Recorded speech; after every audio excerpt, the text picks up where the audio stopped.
Hi, I'm Yehoshua Kohl. I'm the Regional Director of New York NCSY. I'm thrilled to have been asked to share with you some thoughts about the Torah reading this week, Parshat Metzorah. There's perhaps few sections of the Torah that are more difficult to grapple with than this one. The entire storyline, the entire context of this parsha is dealing with something which is, for all intents and purposes, something we can't relate to today, something which is not relevant to us, doesn't seem to be relevant to us today. It doesn't occur today. And trying to glean some relevant messages or lessons is challenging. The storyline goes that someone has spoken lashon hara, someone has spoken evil of another person, and as a result of that, they develop what we translate today to be leprosy, but really is something different. It's not leprosy. It's in fact some type of physical manifestation of this spiritual malady. They develop white spots on their skin, could be on their clothing, could be on their house, but they develop white spots and boils of some sort, and they have to go to the Kohen, who is this kind of the spiritual leader of the time, and get it analyzed and assessed. Is this in fact what's called sara'as, these blemishes, or if it is something else? And if it is, so they're assigned this state of impurity. They have to leave the encampment, the neighborhood of where they've been living, and dwell outside. And I think there's some important ideas about that as well, about the importance of the lesson that the person has to learn. He or she has spoken ill about someone else and caused disconnection, caused a breakdown in relationships, and as a result of that, they have to dwell alone. They have to dwell apart from people in order to realize how important it is, the need to be in connection with people, to be in relationship with people. But I think there's something more profound, more subtle, but more profound, and again, I think that speaks to a challenge that we all face in our Judaism, and that's this. This is not simply a physical malady. This is not an illness that someone suffers from that comes as a result of a virus or bacteria or something like this. This is so to speak, an expression, the body reflecting something that has gone wrong spiritually inside. Now, we tend to, I think, dichotomize our spiritual existence, our religious existence. There's the intellectual and the spiritual, and our religion, so to speak, exists on that plane. And then there's the physical reality of the world around us that doesn't necessarily reflect that.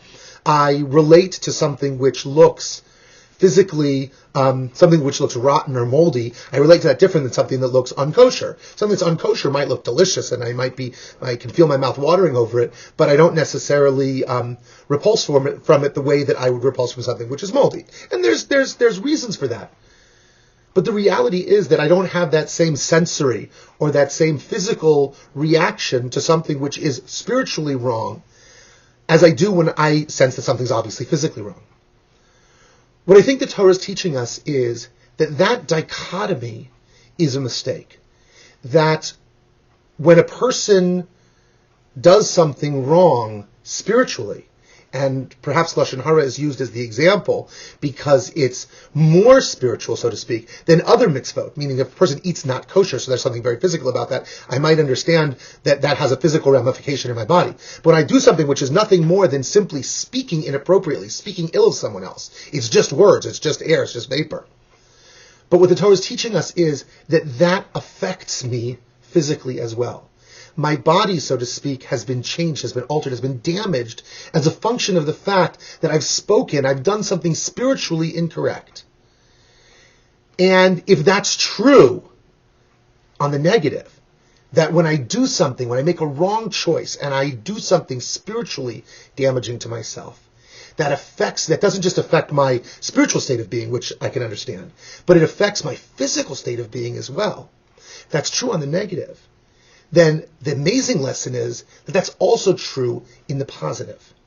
That just like when I do something, when I make a wrong decision, it affects me negatively and damages me. And that manifests itself, the Torah is teaching me, that can manifest itself at times in a physical malady, a physically appearance of a physical malady. If that's true in the negative, that can also be true in the positive.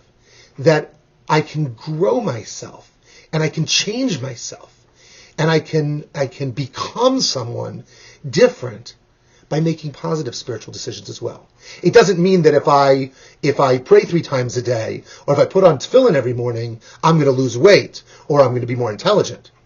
But it might mean that things that I didn't imagine myself being able to accomplish or overcome, or I didn't think I had the strength to do, or I didn't think I had the courage to do, or I didn't think I had the intelligence to do, it might mean that the more positive things I do, the more positive choices I make, the more I enable myself to accomplish that much more.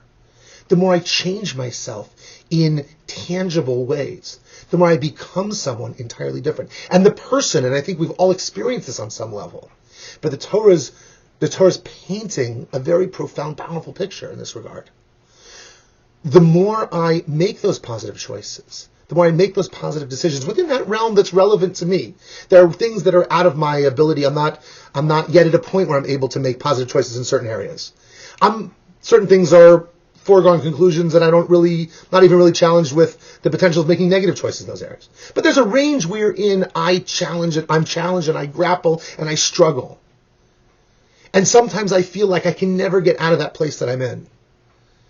So what perhaps Parshas Metzorah is coming to teach us, perhaps the lesson of this tsaras, this physical manifestation of the spiritual malady, what's coming to teach me is I can become someone different. I become someone different through the positive choices I make. And the more times I repeat those positive actions, the more times I show myself and I demonstrate to myself the ability that I have, the strength that I have to make those positive decisions, the more that changes me and molds me and forms me into someone different. So that perhaps I don't see it on a day-to-day basis. But when I look back over 6 months, over a year, over 2 years of positive decisions, look back and I see someone different. Look at myself in the mirror and I see someone different. I see that I'm a new person, a person that's able to meet new challenges and overcome things that I didn't think I was able to do in the past. And perhaps that's a way of understanding this seemingly distant biblical story in a way that is not just relevant, but extremely meaningful and profound in how I approach the challenge that I face every single day. Thank you so much for listening.